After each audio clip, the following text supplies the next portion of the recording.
السلام عليكم ورحمة الله وبركاته. إن الحمد لله نحمده ونستعينه ونستغفره ونعوذ بالله من شرور أنفسنا ومن سيئات أعمالنا. من يهده الله فلا مضل له ومن يضلل فلا هادي له. أشهد أن لا إله إلا الله وحده لا شريك له وأشهد أن محمدًا عبده ورسوله. يا أيها الذين آمنوا اتقوا الله حق تقاته ولا تموتن إلا وأنتم مسلمون. يا أيها الناس اتقوا ربكم الذي خلقكم من نفس واحدة وخلق منها زوجها وبث منهما رجالا كثيرا ونساء واتقوا الله الذي تساءلون به والأرحام إن الله كان عليكم رقيبا. يا أيها الذين آمنوا اتقوا الله وقولوا قولا سديدا يصلح لكم أعمالكم ويغفر لكم ذنوبكم ومن يطع الله ورسوله فقد فاز فوزا عظيما. أما بعد فإن أصدق الحديث كتاب الله وخير الهدي هدي محمد صلى الله عليه وعلى آله وسلم وشر الأمور محدثاتها وكل محدثة بدعة وكل بدعة ضلالة وكل ضلالة في النار.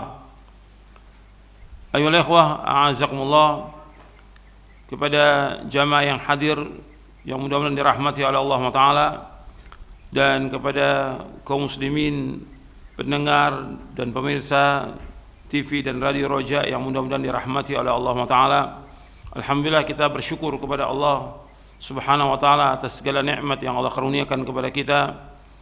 Nikmat Islam, nikmat iman, nikmat sehat, nikmat afiat, nikmat dijauhkan dari berbagai macam malapetaka. Dan kita bersyukur kepada Allah Subhanahu wa ta'ala. Kita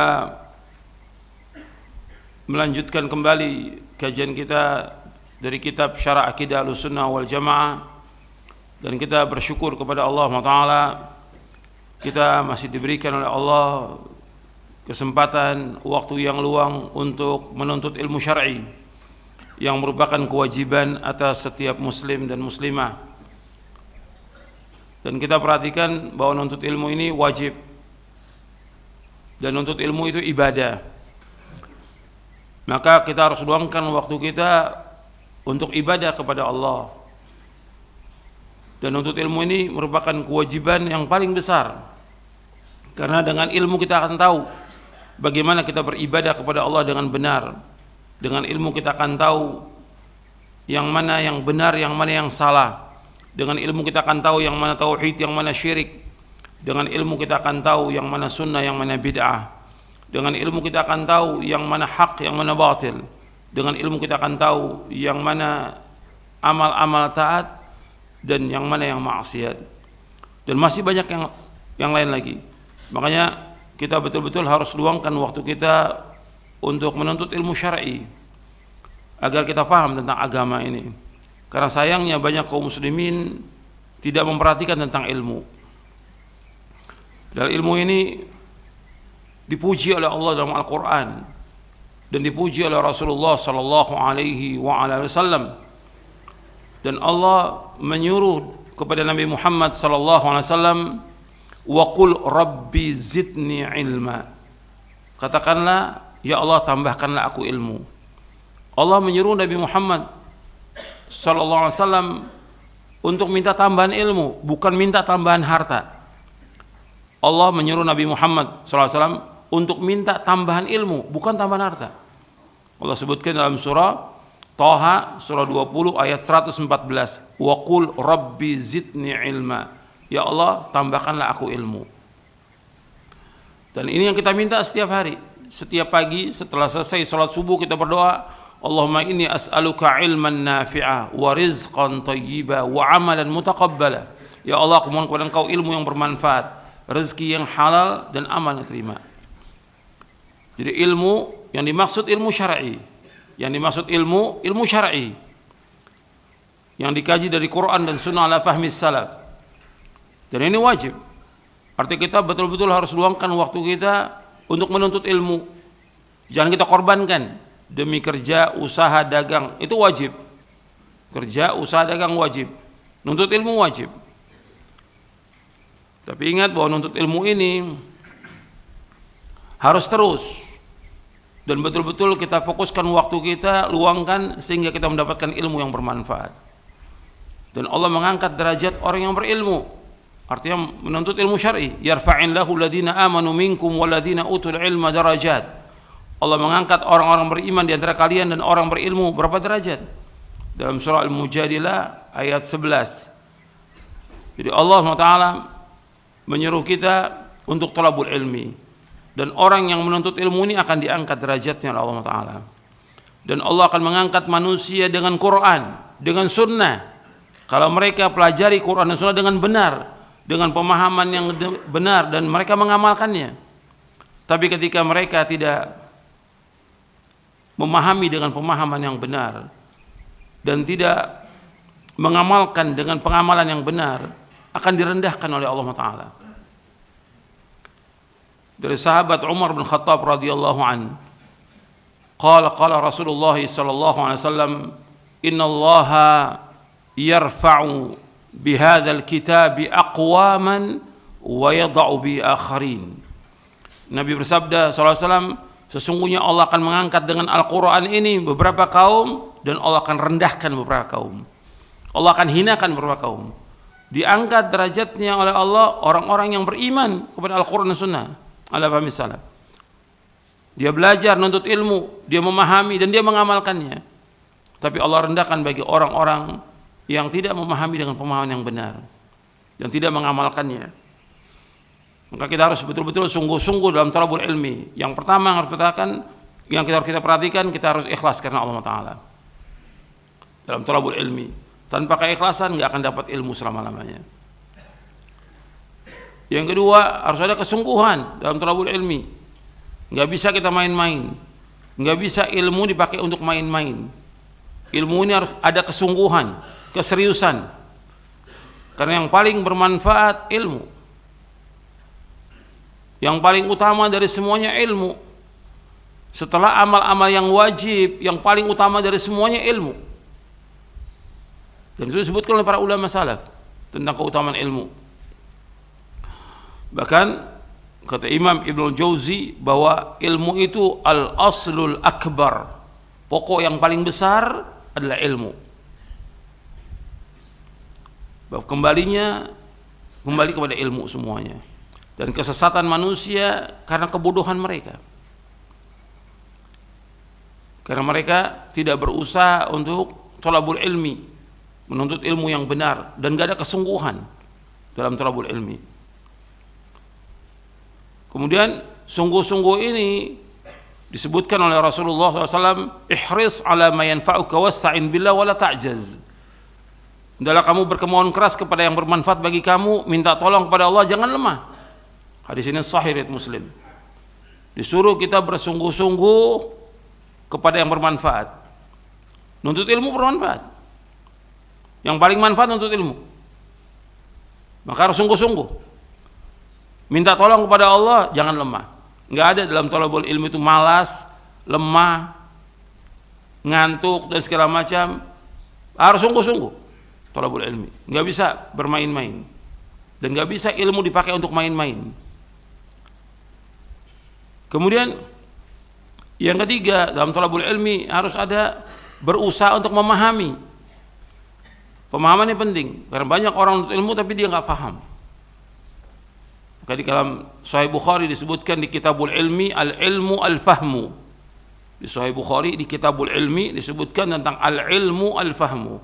Ilmu itu paham, bukan sekedar menuntut ilmu, tapi kita paham dengan pemahaman yang benar. Sebab Nabi bersabda sallallahu alaihi wasallam dalam hadis yang sahih yang diriwayatkan oleh Imam Bukhari dan Muslim dari sahabat Muawiyah bin Abi Sufyan radhiyallahu anhuma, man yuridillahu bi khairan yufaqihu fid din. Barang siapa yang dikehendaki Allah kebaikan padanya, akan diberikan pemahaman tentang agama. Barang siapa yang dikehendaki Allah kebaikan pada orang itu, maka Allah berikan dia pemahaman tentang agama. Kebalikannya, kalau Allah nggak kehendaki dia kebaikan, nggak diberikan pemahaman dia tentang agama. Maka pemahaman tentang agama ini penting dalam kita beragama ini. Pemahaman yang benar. Maka dikatakan oleh Al-Imam Ibnul Qayyim Al-Jauziyah dalam kitabnya I'lamul Muwaqqi'in, kata beliau bahwa tonggak agama ini ditegakkan di atas dua. Tonggak agama ditegakkan di atas dua. Yang pertama husnul qasdi, yang kedua sihhatul fahmi. Bahwa tonggak agama ditegakkan di atas dua. Yang pertama husnul qasdi, yang kedua sihhatul fahm. Yang pertama niatnya harus ikhlas karena Allah, niatnya harus baik, niatnya harus benar, niatnya harus ikhlas karena Allah. Yang kedua pemahamannya benar. Ini dibawakan di awal-awal di dalam kitabnya I'lamul Muwaqqi'in an Rabbil Alamin. Jadi harus paham kita tentang agama ini, betul harus paham. Makanya ada kesungguhan dan kita betul harus paham. Makanya untuk bisa paham kita harus mencatat, bawa bukunya, bawa kitabnya, nggak bisa sambilan. Perhatikan ini. Baik yang hadir di tempat ini maupun yang dengar melalui radio atau juga TV, duduk dengarkan baik-baik. Nggak bisa sambilan untuk ilmu ini. Antum buka bukunya, antum bawa catatan, antum catat. Ketika disebutkan ayat, antum buka ayatnya. Antum niatkan untuk talabul ilmi sehingga antum dapat ilmu yang bermanfaat. Itu yang kita minta. Kemudian yang keempat, kita berusaha untuk mengamalkannya. Sebab ini ilmu untuk diamalkan. Tanpa amal nggak ada artinya. Makanya orang yang paling miskin, kata Ibnu Jauzi, adalah orang yang menuntut ilmu sekian lama menuntut ilmu, tapi dia tidak mengamalkan. Dan ilmu itu akan menjadi bencana bagi nanti di hari kiamat. Ilmunya banyak, tapi dia tidak mengamalkannya. Ikhwani fiddin, azakumullah. Sekarang kita akan lanjutkan kajian kita dari kitab Syarah Aqidah Ahlussunnah wal Jamaah. Kita masuk poin yang ketujuh.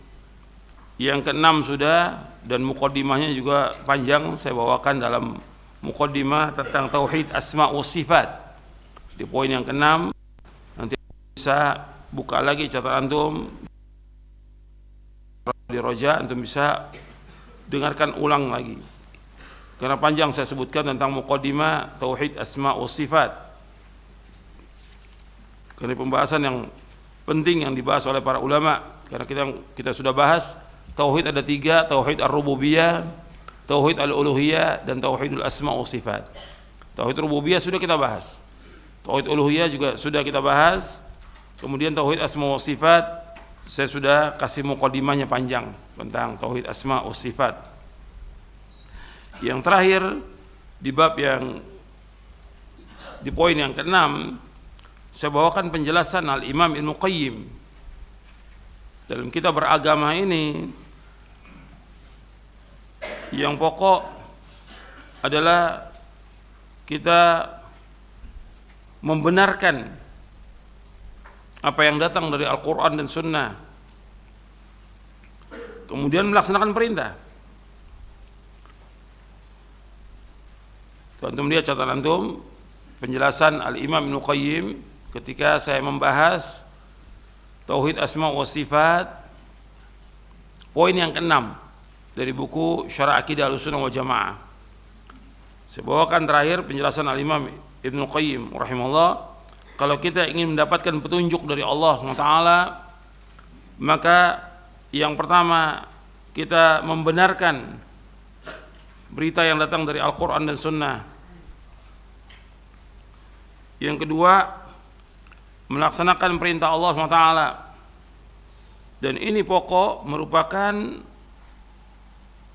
berputarnya iman. Tasdiqul khabar wa ta'atul amr. Tasdiqul khabar wa ta'atul amr. Membenarkan berita dan mentaati perintah. Saya ambil dari kitab beliau rahimahullah, itu kitabnya Ibnu Qayyim, Miftah dari Sa'adah, di juz yang pertama.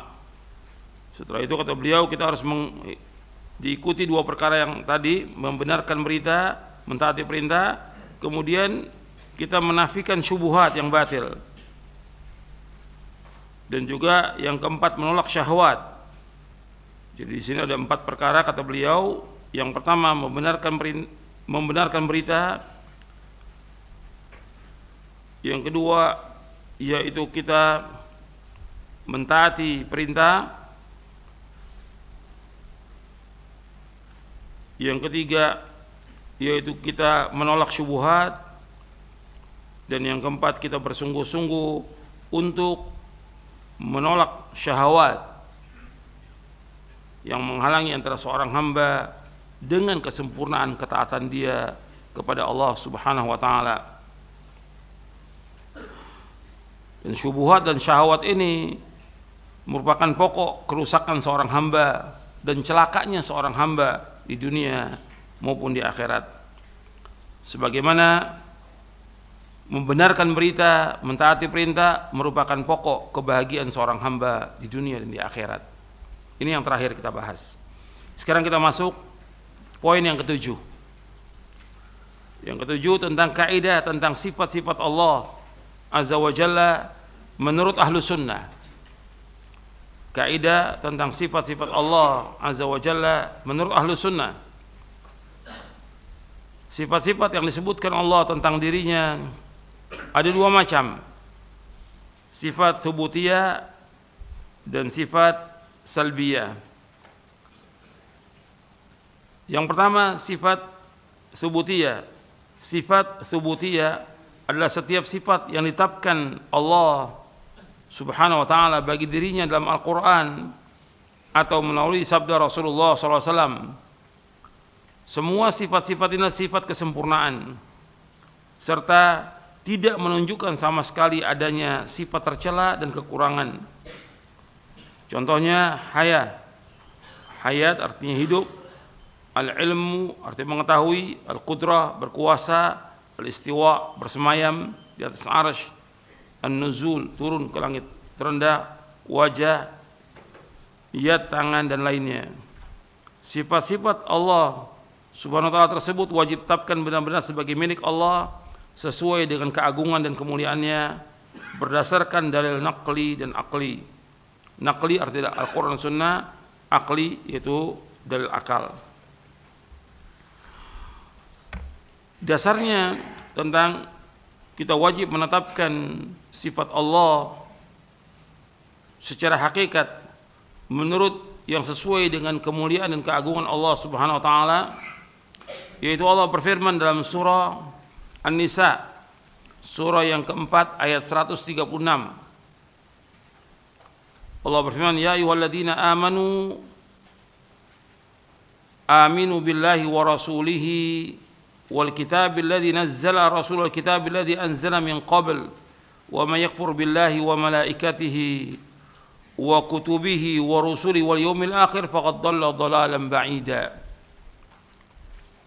Dasarnya dalilnya surah An-Nisa ayat 136. Ya ayyuhalladzina amanu, wahai orang-orang beriman, aminu berimanlah, billahi kepada Allah, wa rasulihi kepada rasulnya, wal kitabil ladzi nazzala rasul dan kitab yaitu Al-Qur'an yang Allah turunkan kepada rasulnya, wal kitabil ladzi anzala min qabl dan kitab yang Allah turunkan sebelumnya, wa may yakfur billahi wa malaikatihi dan barang siapa yang kufur kepada Allah dan malaikatnya, wa kutubihi dan kitab-kitabnya, wa rusulihi dan rasul-rasulnya, wal yaumil akhir dan kepada hari akhir, faqad dhalla dhalalan ba'ida, maka sungguh dia telah sesat dengan kesesatan yang jauh. Di sini kalimat iman kepada Allah. Wahai orang beriman, imanlah kepada Allah. Iman kepada Allah berarti mengimani tentang rububiyahnya Allah. Iman kepada Allah mengimani tentang uluhiyahnya Allah. Iman kepada Allah mengimani iman kepada asma wa sifat. Jadi mengimani sifat-sifat Allah. Juga iman kepada kitab yang Allah turunkan kepada rasulnya. Iman kepada kitab yang Allah turunkan kepada rasulnya. Dan untuk kitab yang diturunkan kepada rasulnya yaitu Al-Quran, Allah sebutkan alladzi nazzala ala rasuli, yang Allah turunkan dengan berangsur-angsur. Al-Quran diturunkan berangsur-angsur, kalimat nazzala. Tapi untuk kitab sebelumnya Allah sebutkan anzala min qabl, Allah turunkan sekaligus kalau kitab-kitab sebelumnya. Tapi kalau Al-Quran diturunkan berangsur-angsur. Supaya apa? Liyuthabbita bi fuadak, supaya engkau tambah kuat hatimu dengan diturunkannya Al-Quran ini. Allah sebutkan dalam surah Al-Furqan. Dan iman kepada kitab yang Allah turunkan kepada Rasulnya mengandung iman kepada setiap apa yang datang dari sifat-sifat Allah. Artinya apa yang diturunkan oleh Allah dalam Al-Quran dari sifat-sifatnya, dan juga Nabi Muhammad SAW mengimani Nabi Muhammad SAW berarti mengimani setiap apa yang beliau kabarkan. Karena kita beriman kepada Rasulullah SAW berarti mengimani tentang beliau diutus oleh Allah dengan benar. Kita wajib membenarkan apa yang beliau sampaikan, kita wajib mentaati beliau, kita wajib menjauhkan apa yang beliau larang, dan kita wajib beribadah menurut apa yang beliau syariatkan. Itu beriman kepada Rasulullah sallallahu alaihi wasallam. Kemudian dalil yang lain bahwasanya secara akal Allah SWT yang paling tahu tentang dirinya. Allah yang paling tahu. Yang kedua yang paling tahu adalah nabinya yang diberitahu oleh Allah SWT. Makanya ketika disebutkan tentang sifat-sifat Allah, kita wajib untuk menetapkannya. Enggak boleh kita menolak dengan akal kita atau dengan yang lainnya. Karena yang paling benar perkataan Allah. Wa man asdaqu minallahi qila wa man asdaqu minallahi haditha. Enggak ada yang perkataan yang paling benar kecuali perkataan Allah Subhanahu wa taala. Jadi kita wajib mengimani sifat-sifat yang Allah tetapkan. Namanya sifat tsubutiyah. Sifat yang Allah tetapkan kita wajib mengimaninya. Dan juga nanti sifat yang Allah nafikan dari dirinya kita wajib menafikan. Dan kaidah sudah kita bahas, perhatikan, jangan kita tinggalkan poin yang sebelumnya, ya.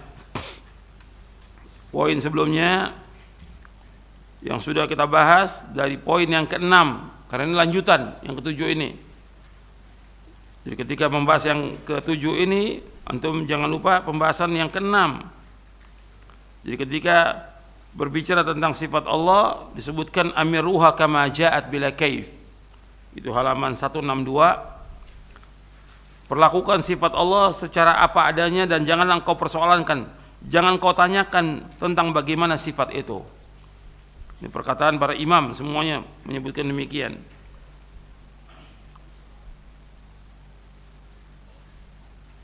Kemudian disebutkan lagi oleh Syekhul Islam Ibnu Taimiyah rahimahullah bahwa manhaj salaf dan para imam Ahlus Sunnah mengimani tauhid asma wa sifat dengan menetapkan apa yang Allah tetapkan atas dirinya dan telah tetapkan oleh Rasulnya SAW baginya tanpa tahrif, tanpa ta'til, tanpa takyif, tanpa tamthil. Menetapkan tanpa tamthil, menyucikan tanpa ta'til, menetapkan semua sifat-sifat Allah dan menafikan persamaan sifat Allah dengan makhluknya. Artinya wajib kita menetapkan, enggak boleh kita mentakwil, enggak boleh kita mengingkari, enggak boleh kita menyamakan Allah dengan makhluknya, dan enggak boleh kita menanyakan tentang bagaimana sifat Allah, enggak boleh kita tanyakan. Karena tidak ada yang tahu. Dan Allah punya nama dan sifat yang sempurna, yang tidak ada kekurangan sedikit pun juga. Di sini tentang sifat tsubutiyah itu ada dua macam.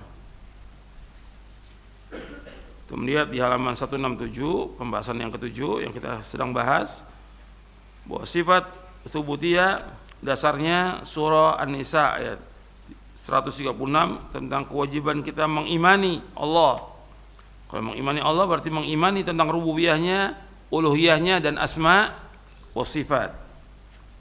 Dan juga mengimani apa? Mengimani Al-Quran, mengimani semua isi Al-Quran. Dan di dalamnya disebutkan dan dibicarakan tentang menetapkan sifat-sifat Allah Subhanahu wa taala. Sifat tsubutiyah ada dua macam, sifat dzatiyah dan fi'liyah. Sifat dzatiyah adalah sifat yang senantiasa dan selamanya tetap ada pada diri Allah. Seperti hayat, yaitu hidup, kalam berbicara, ilmu mengetahui, kudrah berkuasa, irada berkeinginan, sami mendengar, basar melihat, izzah kemuliaan, keperkasaan, hikmah kebijaksanaan, ulu ketinggian di atas makhluk, azamah keagungan, dan yang termasuk dalam sifat ini sifat khabariyah, seperti wajah. Allah mempunyai wajah, yadan, dua tangan, dan ainan, dua mata. Ini sifat namanya zatiyah yang tetap ada pada Allah. Dan kehidupan seperti disebutkan hidup, kehidupan Allah kehidupan yang sempurna. Kalau Allah hayyun, Allah maha hidup. Allahu la ilaha illa wal hayyul qayyum. Allah tiada ilah yang berhak diberikan hanya Allah yang hidup dan berdiri sendiri. Allah zat yang hidup, yang tidak diawali dengan ketiadaan, yang tidak diakhiri dengan ketiadaan. Allah sempurna zatnya, bahwa Allah azali dan abadi, kehidupan yang sempurna. Allah lam yalid wa lam yulad, Allah tidak melahirkan dan tidak dilahirkan. Allah tidak punya istri, Allah tidak punya anak, Allah tidak butuh makan, nggak butuh minum, Allah tidak ngantuk, Allah tidak tidur selamanya. Jadi kehidupan yang sempurna bagi Allah SWT. Al-hayat, kehidupan yang sempurna bagi Allah Subhanahu wa ta'ala. Allah berbicara, kalam Allah berbicara, dan Allah berbicara dengan pembicaraan yang hak, kebenaran, dan nggak ada kebatilan sama sekali. Ilmu Allah luas. Ilmu Allah meliputi segala sesuatu. Allah mengetahui semua, yang besar, yang kecil, yang rinci, semuanya. Kalau Allah sebagai Khalik, maka Allah juga alim, mengetahui semuanya. Nggak ada satupun yang terluput dari ilmunya Allah. Sampai daun yang basah, daun yang kering, sampai biji yang tumbuh di seluruh dunia Allah mengetahui. Ilmunya Allah meliputi segala sesuatu. Qad ahata bi kulli syai'in ilma. Ilmunya Allah meliputi segala sesuatu. Dan antum melihat bahwa Allah itu ilmunya sangat luas, dan ilmunya Allah meliputi segala sesuatu. Antum bisa lihat dalam surah Al-An'am ayat 59. Allah menyebutkan wa indahu mafatihul ghaibi la ya'lamuha illahu wa ya'lamu ma fil barri wal bahr wa ma tasqutu min waraqatin illa ya'lamuha wa la habatin fi dhulumatil ardi wa la ratbin wa la yabisin illa fi kitabim mubin. Allah menyebutkan dalam surah Al-An'am ayat 59, wa indahu mafatihul ghaibi la ya'lamuha illahu. Bagi Allah semua kunci-kunci yang gaib, enggak ada yang mengetahui kecuali Allah.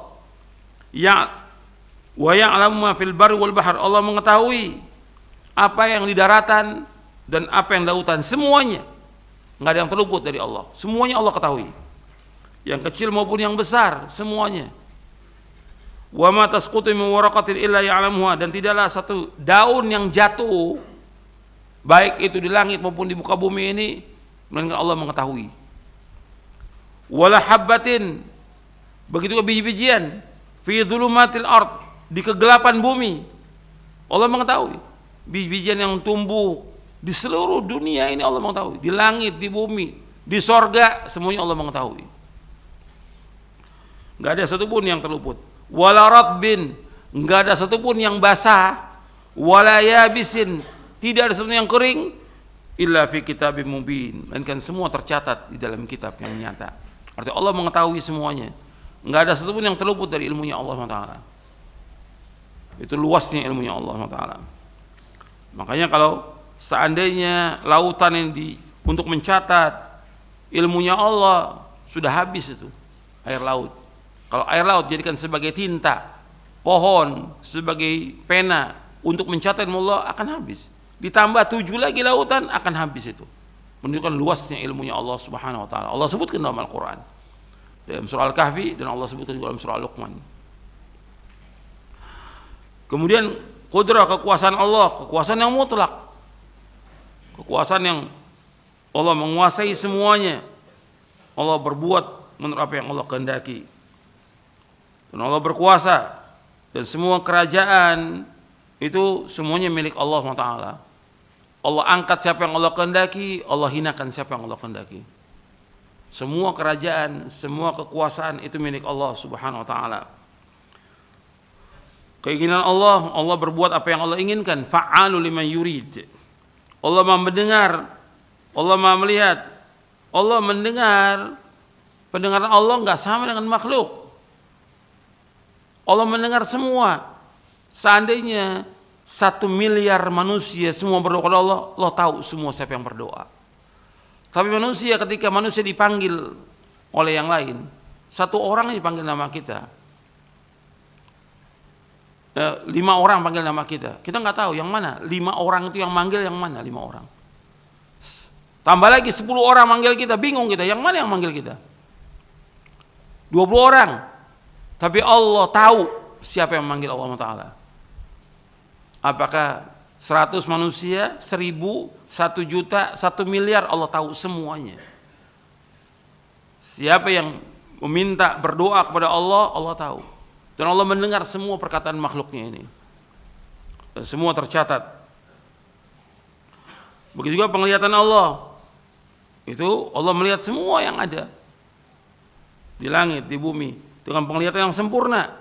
Kalau manusia enggak sempurna, Allah Maha sempurna.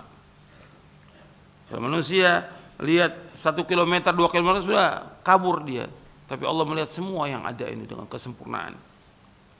Allah Maha mulia, Allah Maha bijaksana, Allah Maha tinggi. Dan ini sudah kita bahas tentang ulu, bahwa Allah itu Maha tinggi. Sifat ulu, sifat yang tinggi, sifat yang ada pada Allah, sifat dzatiyah yang menunjukkan kepada kesempurnaan. Bahwa Allah berada di atas seluruh makhluknya. Allah Maha tinggi. Dan ini menunjukkan kesempurnaan Allah SWT. Dan Allah sifati demikian dalam Al-Quran. Bahwa Allah mempunyai sifat ulu, al-aliyul azim. Allah Maha tinggi dan Allah Maha besar. Allah menyebutkan sabbihisma rabbikal a'la, sucikanlah Allah yang Maha tinggi. Dan ketika sujud, ketika seorang hamba dekat dengan Allah, dia mengucapkan subhan rabbiyal a'la, Maha suci Allah yang Maha tinggi. Begitu juga keagungan Allah dan yang lainnya. Ini sifat dzatiyah yang ada pada Allah, yang tetap ada pada Allah. Kemudian sifat fi'liyah, sifat yang terikat dengan masyiah, dengan kehendak Allah Subhanahu wa taala. Seperti istiwa, Allah bersemayam di atas arsy. Nuzul, Allah turun ke langit yang terendah. Begitu Allah datang pada hari kiamat, Allah berfirman, "Wa jaa'a rabbuka wal malaku saffan saffa." Dan datanglah Rabbmu dan malaikat berbaris-baris. Kita wajib menetapkan Allah datang di hari kiamat. Karena Allah mengatakan demikian, Allah berfirman demikian, kita wajib menetapkan. Tentang bagaimana kita nggak tahu. Nggak boleh kita tanyakan tentang bagaimana sifat Allah. Suatu sifat bisa menjadi sifat dzatiyah, fi'liyah, ditinjau dari 2 segi. Yang pertama, asal, pokok, dan perbuatannya. Seperti sifat kalam, pembicaraan, apabila ditinjau dari segi asalnya atau pokoknya, sifat dzatiyah, karena Allah SWT sifat dzatiyah. Allah senantiasa dan selamanya bersifat dengan sifat berbicara. Tetapi jika ditinjau dari segi satu persatu terjadinya kalam, adalah sifat fi'liyah, karena terikat dengan masyiah, kehendak. Dan Allah SWT berbicara apa saja yang Allah kehendaki dan apa yang Allah, artinya Allah berbicara apa saja yang Allah kehendaki jika Allah menghendakinya. Allah berfirman di dalam surah Yasin ayat 82, "Innama amruhu idza arada syai'an ay yaqula lahu kun fayakun." Sesungguhnya urusan Allah apabila Allah menghendaki sesuatu, Allah hanya berkata kun fayakun, jadilah, maka jadilah. Setiap sifat Allah yang terikat dengan masyiah, dengan kehendaknya, adalah mengikuti hikmahnya. Hikmah ini terkadang dapat diketahui, tetapi terkadang, artinya hikmah ini terkadang dapat kita ketahui, tetapi terkadang kita tidak mampu. Artinya kita tidak mampu untuk memahaminya. Namun kita benar-benar yakin bahwa Allah Azza wa Jalla tidak menghendaki sesuatu melainkan apa yang dikehendakinya itu penuh dengan hikmahnya. Jadi semua yang Allah kehendaki itu pasti penuh dengan hikmah. Allah berfirman, "Wa ma tasyauna illa yasha Allah, innallaha kana aliman hakima." Kamu tidak mampu menempuh jalan itu kecuali dengan apa yang Allah kehendaki. Sesungguhnya Allah mengetahui dan Allah Maha bijaksana. Dan kaidah dalam masalah ini bahwa apa yang Allah kehendaki pasti terjadi, apa yang Allah tidak kehendaki tidak akan terjadi. Masya Allah kana wa ma lam yasha' lam yakun. Apa yang Allah kehendaki pasti terjadi, apa yang Allah tidak kehendaki tidak akan terjadi. Semua yang berjalan di langit dan di bumi, semua berjalan dengan kehendak Allah Subhanahu wa taala. Dan itu nanti ada pembahasan berkaitan dengan takdir Allah, itu nanti ada pembahasan di buku ini. Kemudian yang kedua yaitu sifat salbiyah. Jadi sifat ada dua, sifat subutiyah dan sifat salbiyah. Kenapa kita membahas tentang sifat subutiyah atau sifat salbiyah? Karena dari firqah-firqah yang sesat, mereka tidak menetapkan tentang sifat-sifat ini. Atau mereka menetapkan tapi mereka tidak artikan sesuai dengan makna. Kedua, sifat salbiyah. Sifat salbiyah adalah setiap sifat yang dinafikan. Sifat ini merupakan sifat kekurangan dan tercela bagi Allah. Contohnya maut. Makanya Allah ketika menyebutkan wa tawakkal 'ala Allahi alladzi la yamut. Wa tawakkal 'alal hayy alladzi la yamut. Wa tawakkal 'alal hayy alladzi la yamut. Bertawakal kepada Allah, zat yang hidup yang tidak pernah mati. Kemudian naum, tidur. Ini sifat tercela. Enggak mungkin Allah tidur. Allah tidak pernah tidur, tidak pernah ngantuk selama-lamanya, azali wa abadi. La ta'khudhuhu sinatu wa la naum. Allah enggak pernah ngantuk, enggak pernah selama-lamanya. Jahal, bodoh. Enggak mungkin Allah punya sifat bodoh. Ini wajib kita nafikan, ini sifat kurang. Atau nisyan, lupa. Allah enggak wa makana rabbuka nasiya. Allah enggak pernah lupa selama-lamanya. Ajiz, kelemahan, nggak mungkin Allah itu lemah. Atau ta'ab, kecapean.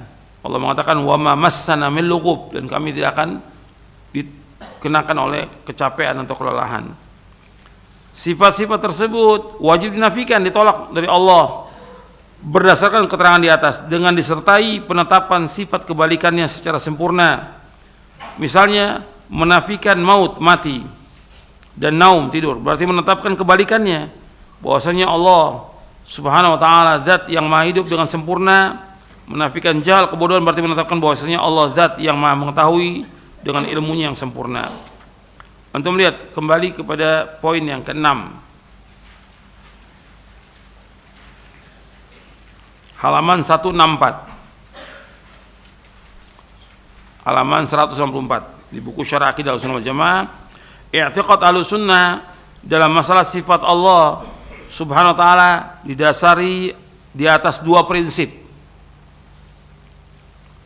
Yang pertama, bahwasanya Allah Subhanahu wa taala wajib disucikan dari semua nama dan sifat yang kurang secara mutlak, seperti ngantuk, tidur, lupa, lemah, capek, lelah, bodoh, mati, dan yang lainnya. Kita wajib mensucikan Allah dari semua nama dan sifat yang kurang.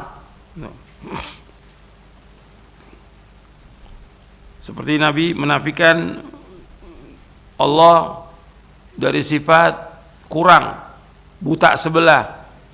Inna rabbakum laisa bi'a'war.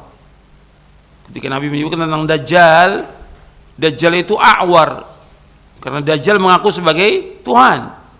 Dajjal itu a'war, buta sebelah, picek dia. Wa inna rabbakum laisa bi'a'war. Sedangkan Rabb kalian tidak picek. Allah punya kedua mata yang sempurna.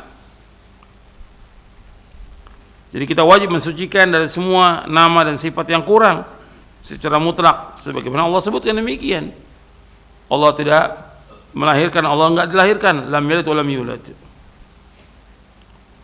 Dan yang lainnya dari sifat-sifat yang kurang. Kemudian yang kedua, prinsip yang kedua, Allah mempunyai nama dan sifat yang sempurna, yang tidak ada kekurangan sedikit. Tidak ada sesuatu pun dari makhluk, nggak ada kekurangan sedikit pun juga. Seperti yang tadi saya sebutkan, ilmu, melihat, mendengar, tidak menolak nama-nama dan sifat yang disebutkan oleh Allah untuk dirinya, tidak menyelewengkan kalam Allah dari kedudukan yang semestinya, tidak mengingkari tentang asma, nama-nama dan ayat-ayatnya, tidak menanyakan tentang bagaimana sifat Allah, serta tidak pula menyamakan sifatnya dengan sifat makhluknya. Jadi Ahlussunnah wal Jamaah mengimani bahwa Allah SWT atau Allah Azza wa Jalla tidak sama dengan sesuatu pun juga. Hal itu karena tidak ada yang serupa dengan Allah, tidak ada yang setara, tidak ada yang sebanding dengan Allah, serta Allah tidak dapat dikiaskan dengan makhluknya. Laisa kamitslihi syai'un wa huwas samiul basir. Allah enggak sama dengan sesuatu, dan Allah Maha mendengar dan Allah Maha melihat. Jadi kewajiban kita untuk mengimani semua nama dan sifat-sifat Allah SWT. Yang demikian itu dikarenakan hanya Allah sajalah yang lebih tahu akan dirinya dan selain dirinya. Dialah yang lebih benar firman-Nya dan lebih baik kalamnya daripada seluruh makhluknya. Kemudian para rasulnya adalah orang-orang yang benar, jujur, dan juga dibenarkan sabdanya. Berbeda dengan orang-orang yang mengatakan terhadap Allah apa yang tidak mereka ketahui. Karena itu Allah berfirman, Subhana rabbika rabbil izzati amma yasifun, wa salamun al mursalin, walhamdulillahi rabbil alamin. Maha suci Rabbmu, Rabb yang maha perkasa dari sifat yang mereka katakan itu, dan selamat sejahtera bagi para rasul, dan segala puji bagi Allah Rabb semesta alam. Jadi Allah Azza wa Jalla dalam ayat ini menyucikan dirinya dari apa yang disifatkan untuknya oleh penentang-penentang para rasulnya. Kemudian Allah Azza wa Jalla melimpahkan salam sejahtera kepada para rasul karena bersihnya perkataan mereka dari hal-hal yang mengurangi dan menodai keagungan sifat Allah Subhanahu wa taala. Dan saya sudah pernah bawakan ayat dalam surah Az-Zumar, wa ma qadarullah haqqa qadrih, bahwa mereka ini tidak menghargai Allah sama sekali. Kita melihat di surah Az-Zumar tentang orang-orang yang mereka masih mentakwil sifat-sifat Allah, mengingkari, atau mereka menggunakan akalnya yang picik. Ini pada akhirnya mereka tidak memuliakan Allah. Ayat 67 di surah Az-Zumar, surah 39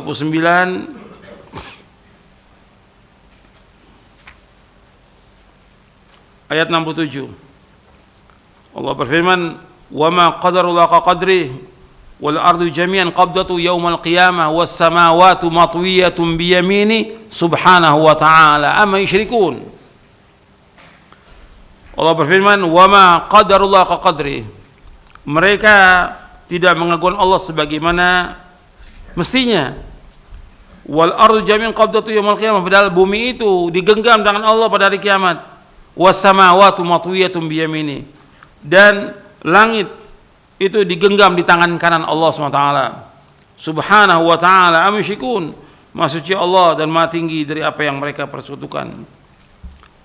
Jadi Allah menyebutkan di sini mereka orang-orang musyrik tidak mengagungkan Allah sebagaimana mestinya. Dan saya sudah jelaskan dari penjelasan Al-Imam Ibn Qayyim di dalam kitabnya Ad-Da' wad-Dawa, bahwa manusia yang pertama kaum musyrikin tidak memuliakan Allah. Yang kedua ahlul bid'ah tidak memuliakan Allah. Yang ketiga orang-orang berbuat dosa dan maksiat, berarti mereka tidak memuliakan Allah. Ini sudah saya jelaskan di awal pembahasan tentang asma wa sifat, bahwa mereka pada hakikatnya tidak memuliakan Allah dengan sebenar-benarnya. Makanya Ahlussunnah berbeda dengan mereka. Kita wajib memuliakan Allah, yaitu dengan mentauhidkan Allah, menjauhkan segala macam perbuatan syirik. Dan kita wajib menetapkan semua nama dan sifat Allah. Enggak boleh kita mentakwil, enggak boleh kita mengingkari, enggak boleh menyamakan dengan makhluknya, dan enggak boleh kita menanyakan tentang bagaimana sifat Allah. Ini bentuk pemuliaan kita kepada Allah Subhanahu wa ta'ala. Jadi kita wajib menyikapi ayat-ayat Al-Quran dan hadis Nabi yang menyebutkan tentang nama dan sifat Allah, dengan kita wajib menetapkannya. Apa yang dinafikan kita wajib menafikannya. Kita wajib mengikuti manhaj salaf, manhaj Ahlussunnah wal Jamaah dalam menetapkan nama-nama dan sifat-sifat Allah yang Allah sebutkan dalam Al-Quran, dan juga yang disebutkan oleh Rasulnya SAW. Dan kita tidak boleh menyelewengkan kalam Allah dari kedudukan yang semestinya, dan tidak boleh mengingkari nama-nama Allah, tidak boleh kita menyamakan Allah dengan makhluknya, tidak boleh juga kita menanyakan tentang bagaimana sifat Allah. Ini tentang sikap ahlu sunnah wal jamaah dalam masalah ini. Dan di sini menunjukkan tentang wajibnya kita mengagungkan Allah Subhanahu wa taala. Kita wajib mensucikan Allah Subhanahu wa taala. Dan kita wajib menetapkan bahwa Allah menggenggam langit. Di dalam ayat ini Allah sebutkan bahwa Allah menggenggam bumi dan Allah menggenggam langit dengan tangannya, menunjukkan maha besarnya Allah Subhanahu wa taala. Dan kita wajib menetapkan sifat-sifat Allah dengan sempurna dan yang lainnya. Di dalam hadis yang sahih yang diriwayatkan oleh Imam Muslim, nanti antum lihat di akhir dari kitab Tauhid, nanti antum lihat di bab terakhir dari syarah kitab Tauhid, bab yang ke-67, itu dibawakan tentang kekuasaan Allah SWT di akhir dalam kitab Tauhid, bab yang terakhir, bab yang ke-67 dibawakan riwayat Muslim dari sahabat Ibnu Umar radhiyallahu anhu, yatwillahu azza wa jalla as-samawati yawmal qiyamah thumma ya'khudhuna bi yadihi al-yumna thumma yaqul ana al-maliku ayna al-jabbarun ayna al-mutakabbirun thumma yatwil aradina bi shimalihi thumma yaqul ana al-maliku ayna al-jabbarun ayna al-mutakabbirun. Allah azza wa jalla akan menggulung seluruh lapisan langit pada hari kiamat. Lalu Allah mengambil dengan tangan kanannya. Seluruh 7 langit Allah pegang dengan tangan kanannya. Allah berfirman, akulah penguasa. Mana orang-orang yang berlaku zalim, mana orang-orang yang berlaku sombong. Kemudian Allah menggulung 7 lapis bumi, lalu Allah mengambil dengan tangan kirinya. Dan Allah berfirman, akulah penguasa. Mana orang berlaku zalim, mana orang berlaku sombong. Hadis ini sahih, diriwayatkan oleh Imam Muslim. Dan riwayat yang lain disebutkan Allah menggenggam dengan tangan kanannya, karena ada riwayat yang sahih bahwa kilta yadayhi yamin, kedua tangan Allah itu semuanya kanan, untuk menunjukkan tentang kesempurnaan Allah Subhanahu wa taala. Ya, sampai sini kajian kita yang berkaitan tentang asma wa sifat, dan kita wajib menetapkan semua nama dan semua sifat Allah taala. Dan kita nggak bingung kalau sudah kita menetapkan ini nikmat, tenang. Tapi ketika kita mentakwil, bingung nanti. Seperti orang yang mentakwil tentang Allah di atas arsy, bingung dia, nggak bisa menetapkan. Makanya kita wajib menetapkan semua yang Allah sebutkan, tetapkan, karena Allah yang paling tahu tentang dirinya. Yang kedua, yang paling tahu tentang Allah adalah Rasulnya sallallahu alaihi wasallam. Wa sallallahu nabiyana Muhammadin sallallahu alaihi wa ala alihi wasallam. Terima kasih kami ucapkan jazakumullahu khairan kepada Ustaz yang telah menyampaikan pelajaran yang penuh manfaat dari kitab Syarah Aqidah Ahlussunnah wal Jamaah, poin yang ke-7. Dan ikhwatal Islam, untuk selanjutnya kita masuki sesi interaktif. Untuk Anda yang akan bertanya, silakan bisa hubungi kami untuk telepon, tentunya dengan pertanyaan yang terkait dengan bahasan yang disampaikan oleh Al-Ustaz tadi. Ya, silakan. Waalaikumsalam warahmatullahi wabarakatuh. Silakan, dengan siapa, dari mana Bapak? Dari Singkawang, Kalimantan Barat. Awal Ustaz ingin bertanya. Ya, silakan. Hadis bahwa seseorang itu beriman sore hari, paginya kafir, dan paginya beriman, sorenya kafir, itu apakah dia menjual agama dengan dunia yang sedikit, Ustaz? Apakah dia itu murtad? Mohon penjelasannya, Ustaz. Jazakallahu. Assalamualaikum warahmatullahi wabarakatuh. Waalaikumsalam warahmatullahi wabarakatuh. Terima kasih Bapak yang di Kalimantan Barat tadi. Silakan Ustaz. Ini Bapak ini bertanya tentang hadis Nabi SAW yang sahih, yang diriwayatkan oleh Imam Muslim. Nabi bersabda SAW, badiru bil a'mali fitanan ka qita'il lail mudlim yusbihu ar-rajulu mu'minan wa yumsi kafiran wa yumsi mu'minan wa yusbihu kafiran yabi'u dinahu bi'aradin minad dunya.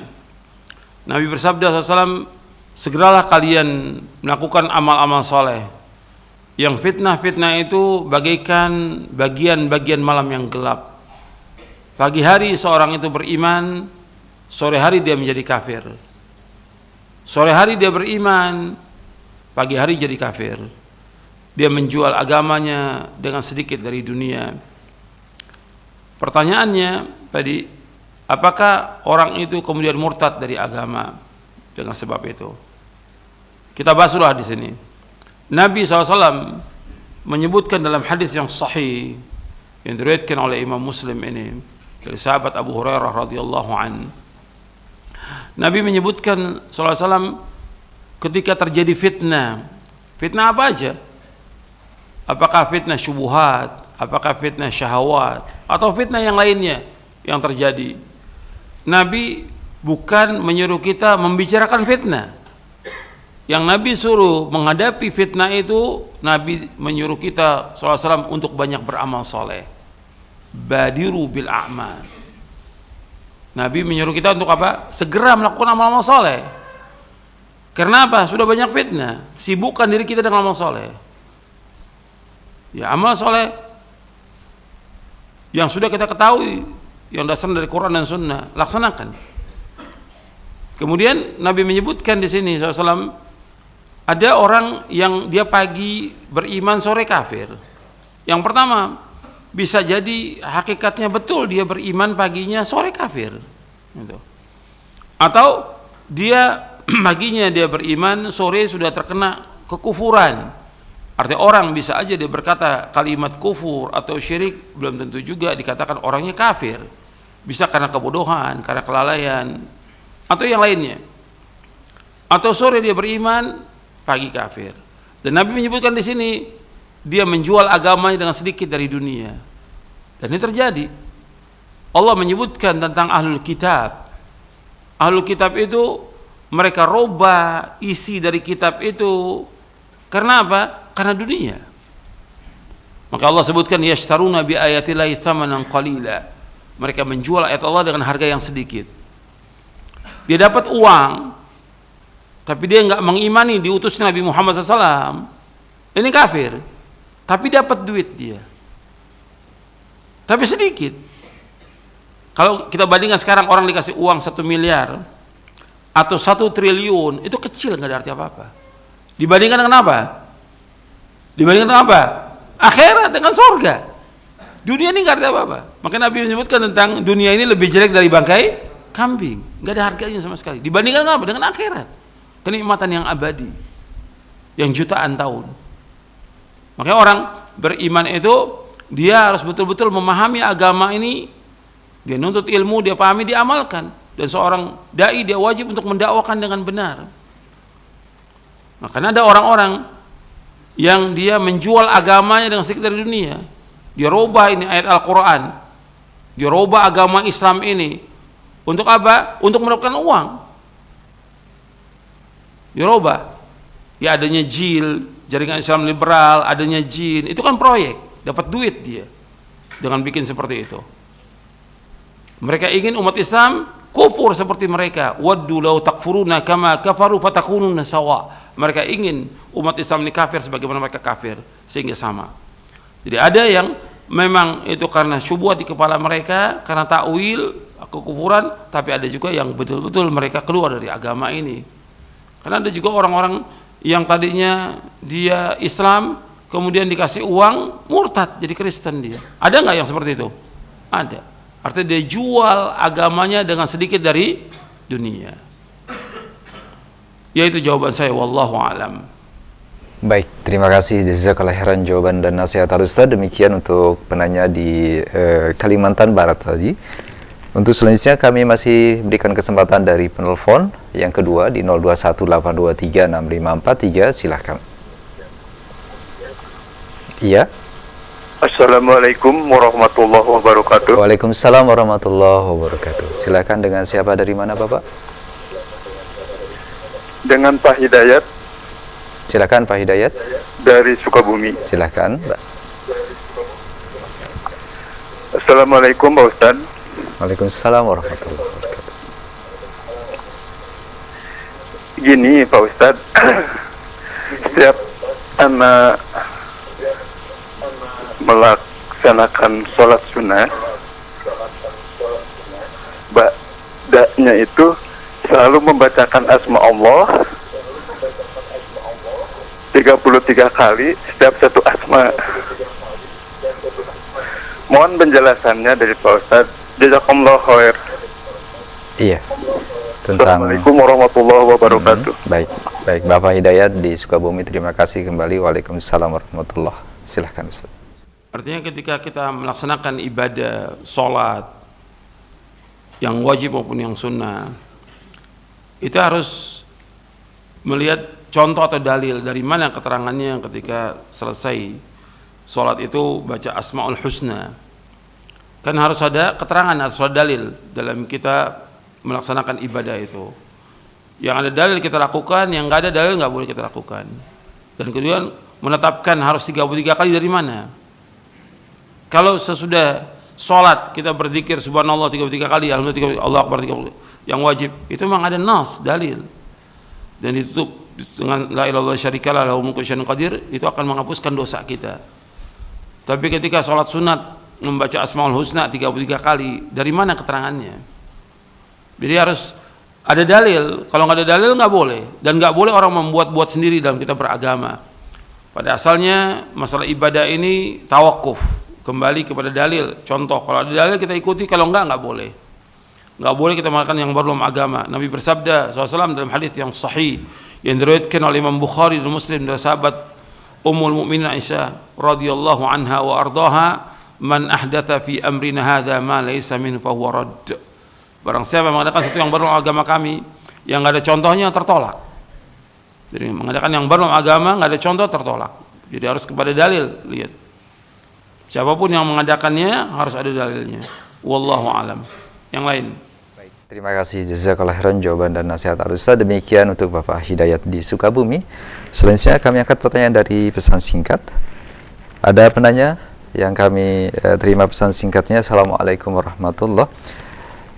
Ustaz, mohon penjelasannya, apakah di dalam pembahasan tauhid asma wa sifat terdapat perbedaan pendapat di antara para ulama, ataukah semuanya sepakat dengan satu pendapat ya sehingga yang menyelisihinya dikategorikan sebagai orang yang menyimpang? Terima kasih penjelasan dari Al-Ustaz. Jazakallahu khairan, barakallahu fiik. Iya. Tentang asma wa sifat ini para ulama semua sepakat. Artinya ulama Ahlussunnah, ketika orang menyimpang ya berarti dia ahlul bidah. Karena penyimpangan yang pertama ada itu ya dari Qadariyah. Dan itu masih di zaman sahabat Qadariyah itu. Yang mereka mengingkari tentang yang awal itu ilmunya Allah. Kalau dia mengingkari ilmunya Allah, kafir. Dia mengingkari tentang kekuasaan Allah. Dan terus seperti itu. Kemudian timbul lagi yang lain, Jahmiyah. Yang juga berkaitan dengan masalah asma wa sifat. Mereka mengingkari nama dan sifat Allah. Maka dikatakan oleh para ulama Ahlussunnah, al-Jahmiyah itu kufar. Jahmiyah itu kafir. Kemudian timbul lagi yang lain, Mu'tazilah. Timbul lagi Murji'ah. Kemudian timbul lagi Mu'tazilah, kemudian Asy'ariyah dan seterusnya seperti itu. Jadi penyimpangan-penyimpangan dari ahlul bidah terhadap ahlus sunnah. Kalau para sahabat semua sepakat, sampai Syekhul Islam Ibnu Taimiyah rahimahullah, saya sudah baca lebih dari 100 tafsir. Lebih dari 100 tafsir. Ini Syekhul Islam mengatakan dalam kitabnya Majmu' Fatawa, kata beliau, saya sudah baca lebih dari 100 tafsir. Saya nggak pernah temukan perselisihan tentang asma wa sifat dari kalangan para sahabat. Tidak ada seorang pun yang berselisih dalam asma wa sifat, kata beliau. Jadi nggak ada. Ahlussunnah sepakat. Yang tidak sepakat dari ahlul bidah, yang mereka mengingkari nama-nama dan sifat Allah, atau mereka mentakwil sifat-sifat Allah subhanahu wa ta'ala. Wallahu alam. Terima kasih jazakallahu khairan jawaban dan penjelasan Al-Ustaz. Untuk selanjutnya kami angkat pertanyaan yang datang dari Saudara Abdullah di Bogor. Assalamualaikum warahmatullahi. Ustadz, mohon penjelasannya sebatas manakah penggunaan dalil naqli dan dalil akli sehingga tidak saling bertentangan. Terima kasih. Jazakallahu khairan. Tentang masalah dalil naqli dan dalil akli, saya sudah jelaskan di buku ini, artinya tentang prinsip Ahlussunnah dalam mengambil dan menggunakan dalil. Itu nanti dilihat dalam kaidah dan prinsip Ahlussunnah wal Jamaah dalam mengambil dan menggunakan dalam bab yang kedua. Nanti dilihat di bab yang kedua tentang prinsip Ahlussunnah dalam mengambil dan menggunakan dalil. Untuk melihat di yang ke-6,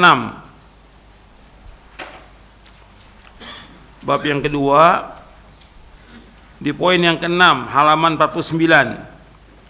Dalil akli, dalil akal yang benar akan sesuai dengan dalil naqli, nas yang sahih. Sesuatu yang qat'i, yang pasti dari kedua dalil tersebut tidak akan bertentangan selamanya. Apabila sepertinya ada pertentangan di antara keduanya, maka dalil naqli, perhatikan, dalil naqli, ayat atau hadis harus didahulukan. Jadi dalil naql Quran dan Sunnah di atas dalil apa? Akal. Berbeda dengan Mu'tazilah. Kalau Mu'tazilah atau Jahmiyah, akal di atas dalil Quran dan Sunnah. Bagaimana akal lebih tinggi? Nggak mungkin. Jadi Quran dan Sunnah lebih tinggi dari semuanya. Karena itu pokok. Akal harus tunduk kepada wahyu. Wahyu lebih tinggi dari semuanya. Karena wahyu itu tetap, mutlak, maksum. Akal tidak tetap. Akal tidak mutlak dan akal tidak maksum. Jadi wahyu lebih tinggi daripada akal. Sedangkan ahlul bidah, akal lebih tinggi daripada wahyu. Ini yang rusak. Timbulnya bid'ah-bid'ah ya karena akal ditinggikan daripada wahyu. Mestinya akalnya tunduk kepada wahyu. Makanya Syekh Al-Albani rahimahullah di dalam kitabnya Silsilah Ahadits Ad-Dha'ifah wal Mawdu'ah, itu satu jilid kitab, itu isinya 500 hadis yang dhaif dan maudhu, yang palsu.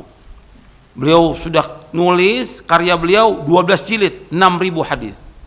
Yang pertama dari 6.000 itu tentang akal. Karena sumber semuanya kerusakannya akal. Ad-dinu huwal aqlu, agama itu akal. Kata beliau ini hadis batil. Dan Ibnu Qayyim rahimahullah dalam kitabnya Al-Manarul Munif fi Shahih wa Dhaif menjelaskan semua hadis tentang akal, semuanya lemah dan palsu. Karena ahlul bidah memulai dengan apa? Dengan akal. Apakah itu Jahmiyah, Mu'tazilah, Qadariyah, Murji'ah, Asy'ariyah, sama semuanya. Yang digunakan apa? Akal. Sehingga mereka sesat. Mestinya wahyu. Akal wajib tunduk kepada wahyu. Makanya di sini saya sebutkan bahwa Al-Quran dan Sunnah yang sahih selamanya tidak akan bertentangan dengan akal yang waras. Al-Quran dan Sunnah yang sahih nggak akan bertentangan dengan akal yang waras. Kalaupun seolah-olah seperti bertentangan, maka yang harus dilakukan adalah Al-Quran dan Sunnah. Karena Al-Quran dan Sunnah adalah maksum, sedangkan akal tidak maksum. Al-Quran dan Sunnah tetap, sedangkan akal berubah-ubah. Al-Quran dan Sunnah mutlak, sedangkan akal manusia terbatas. Akal manusia mempunyai keterbatasan. Akal wajib tunduk kepada wahyu, wajib tunduk kepada Quran dan Sunnah. Ini dilihat dan ada penjelasannya juga. Penjelasan kaidah ini saya sebutkan bahwa akal dengan wahyu tidak akan bertentangan selama-lamanya.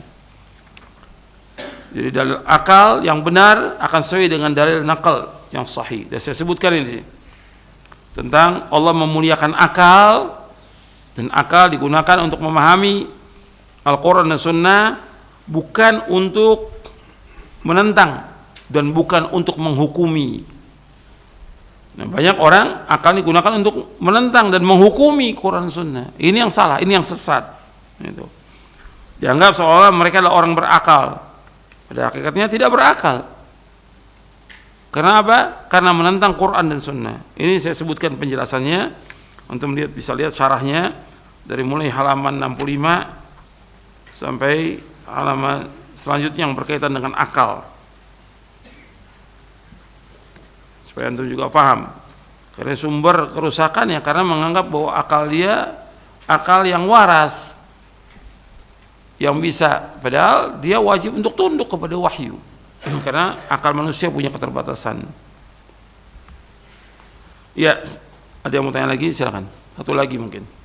Baik, terima kasih Ustadz. Jazakallahu khairan jawaban dan nasihat Al-Ustadz. Satu pertanyaan terakhir kami angkat dari pesan singkat kembali dari pendengar kita di Samarinda. Assalamualaikum warahmatullahi wabarakatuh. Ustadz, saya mempunyai ipar yang dia merasa kecewa dengan Allah Subhanahu wa taala dengan takdir yang dijalaninya, dan kemudian dia berkata bahwa dia tidak percaya lagi dengan adanya Allah. Yang jadi pertanyaan Ustaz, apakah dapat disebut sebagai murtad dan apakah wajib baginya jika ingin masuk ke dalam Islam kembali bersyahadat? Mohon penjelasan dan nasihatnya, jazakallahu khairan Ustaz. Seorang muslim dan muslimah dia wajib mengimani bahwa semua yang terjadi di langit dan di bumi ini adalah berjalan dengan takdir Allah Subhanahu wa taala. Dan Allah Maha Adil, Allah Maha Bijaksana. Dan semua apa yang Allah tetapkan semuanya baik buat kita. Kita wajib mengimani itu. Makanya ketika Nabi menyebutkan sallallahu alaihi wasallam tentang takdir, an tu'mina bil qadari khairihi wa syarrihi. Engkau beriman kepada Allah yang baik maupun yang buruk. Engkau mengimani takdir itu baik dan buruk. Ketika seorang mendapatkan cobaan, ujian, musibah, kesusahan, kesulitan, kefakiran, bencana, petaka atau yang lainnya, kewajiban dia untuk mengimani bahwa ini semua berjalan dengan takdir Allah, dan dia harus juga melihat kepada dirinya bahwa dirinya sebagai manusia ini pada hakikatnya tidak menghargai Allah. Allah sudah menciptakan dia dan Allah berikan rezeki, Allah berikan semua nikmat dari mulai dia lahir sampai dia dewasa, semua nikmat Allah berikan. Sampai Allah mengatakan wa atakum min kulli ma sa'altumuh wa in ta'uddu ni'matallahi la tuhsuha innal insana la zalumun kafar. Allah berfirman dalam surah Ibrahim di ayat 34, Allah mengatakan Allah telah memberikan kepada kalian semua apa yang kalian minta. Wa in ta'uddu ni'matallahi la tuhsuha. Seandainya kalian menghitung nikmat-nikmat Allah, kan enggak akan bisa menghitung nikmat-nikmat itu. Innal insana la zalumun kafar. Sesungguhnya manusia ini sangat zolim dan sangat kufur. Yang zolim, yang kufur siapa? Manusia, bukan Allah. Allah sudah berikan nikmat. Dari mulai dia lahir, kalau dia berpikir bagaimana dia lahir, dia bisa melihat, dia bisa berbicara, dia bisa berjalan, dia bisa makan, dia bisa minum, dan yang lainnya. Dia bisa menghirup udara. Semua nikmat dari Allah Taala, nggak bisa dihitung tuh. Dari mulai dia lahir sampai dia dewasa, semua nikmat Allah kasih, semua nikmat. Antara nikmat yang sekian banyak dengan cobaan, ujian, lebih banyak mana? Nikmat. Yang paling banyak tuh nikmat Allah. Tapi manusia, kata Allah, zolumun kafar. Allah sebutkan dengan wazan fa'ul dan fa'al. Artinya manusia ini sangat zolim dan sangat kufur. Zolim dia kepada Allah. Menyatakan Allah tidak adil. Allah nggak sayang kepada saya. Allah sudah sayang, Allah adil. Artinya ketika dia mendapatkan cobaan, ujian, musibah, akibat apa? Perbuatan dosa dan maksiat yang dilakukan. Kenapa dia susah? Kenapa dia fakir? Kenapa dia miskin? Kenapa dapat bencana? Ya dia banyak berbuat dosa. Semua akibat perbuatannya. Wa ma asabakum min musibatin fa bima kasabat aydikum wa ya'fu an katsir. Apa saja musibah yang menimpa kalian dengan sebab dosa-dosa kalian, dan Allah banyak memberikan maaf kepada kalian. Di dalam surah Asy-Syura ayat 30. Artinya semua dengan perbuatan dosa dan maksiat yang manusia lakukan. Jangan disalahkan Allah. Dia sendiri yang melakukan perbuatan dosa itu. Sehingga apa? Dia mendapatkan hukuman. Kan ketika orang melakukan sesuatu dapat hukuman akibat perbuatan dia sendiri. Maka Allah kaitkan dosa itu dengan perbuatan dia sendiri, bukan perbuatan orang lain. Nah, ketika dia mendapatkan kesulitan, kesusahan, kadang-kadang orang sudah usaha ini, susah dia usahanya, fakir, rumah tangganya juga berantakan karena perbuatan dia nggak mendidik istrinya di atas yang kebenaran, anaknya nakal, akibat perbuatan dia semuanya. Nah, kemudian setelah itu dia menyalahkan Allah. Yang salah dia. Ini kezoliman dari orang ini. Allah mengatakan zolum, orang ini zolim dan kufur. Akhirnya dia menyalahkan Allah. Allah nggak sayang pada saya, Allah nggak berbuat baik pada saya ketika dapat cobaan ujian musibah. Sampai terakhir mengatakan Allah nggak ada. Ini murtad dari agama, kufur orang ini. Ini karena kebodohan dia, kejahilan dia, dan juga karena dia sendiri tidak mensyukuri nikmat Allah SWT. Kalau dia merenung tentang dirinya, maka Allah menyebut dalam Al-Quran, wa fi anfusikum afala tubsirun, tentang diri kalian, kenapa kalian tidak memperhatikan? Allah menyuruh kita untuk memperhatikan. Ibnu Qayyim Al-Jauziyah membahas panjang lebar tentang ayat ini, tentang diri kamu, kenapa kamu perhatikan? Tentang tubuh manusia ini, coba lihat dari mata nikmat ini yang luar biasa, nggak bisa dibayar dengan apapun juga. Telinga, lisan, tangan, kaki. Dalam kitabnya Aqsamul Quran, beliau jelaskan panjang lebar tentang masalah ini. Artinya kita wajib bersyukur. Ini kejadian karena dia digoda oleh setan, hawa nafsu. Mestinya dia, kalau dia sebagai orang Islam ditanyakan kepada yang paham tentang agama. Ini kenapa saya seperti ini hidup saya ini? Dia bertobat kepada Allah atas semua dosa, bukan menyalahkan Allah, tobat atas semua dosa. Kemudian melaksanakan amal-amal soleh, pasti Allah akan berikan rezeki. Pasti Allah bukakan jalan. Ketika dia mengalami kesulitan, Allah sebutkan dalam Al-Quran, wa may yattaqillaha yaj'al lahu makhraja wa yarzuqhu min haitsu la yahtasib.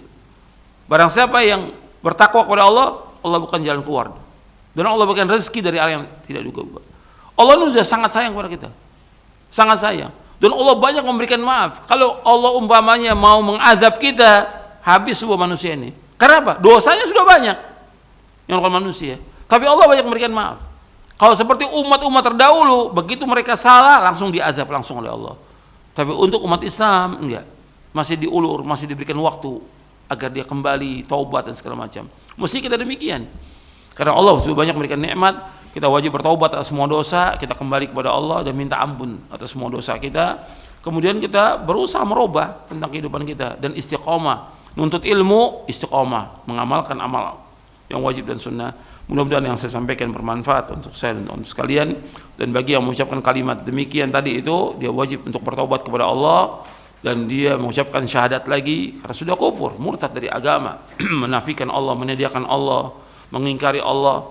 Dia wajib untuk kembali kepada agamanya dan dia belajar agama yang benar karena dunia ini nggak ada arti apa-apa. Yang dicari oleh manusia kehidupan akhirat. Dunia ini cuma sebentar. 60 tahun, 70 tahun nggak ada arti apa-apa. Dan semua kenikmatan dunia ini kenikmatan yang fana. Sebentar. Yang dicari oleh orang beriman, orang muslim dan muslimah, akhirat, kehidupan yang abadi. Yang Allah katakan dalam Al-Quran, bal tu'thirun hayatad dunya wal akhiratu khairu wa abqa. Bahkan kalian lebih utamakan kehidupan dunia pada akhirat lebih baik dan lebih kekal. Kehidupan dunia ini qalil, kecil, nggak ada arti apa-apa, sedikit. Yang dicari orang beriman kehidupan akhirat, karena kita semua ingin masuk surga dan mudah-mudahan Allah mudahkan jalannya kita menuju ke sana. Wa sallallahu nabiyana Muhammadin sallallahu subhanakallah wa bihamdik asyhadu an la ilaha illa anta astaghfiruka wa atubu ilaik. Assalamualaikum warahmatullahi wabarakatuh.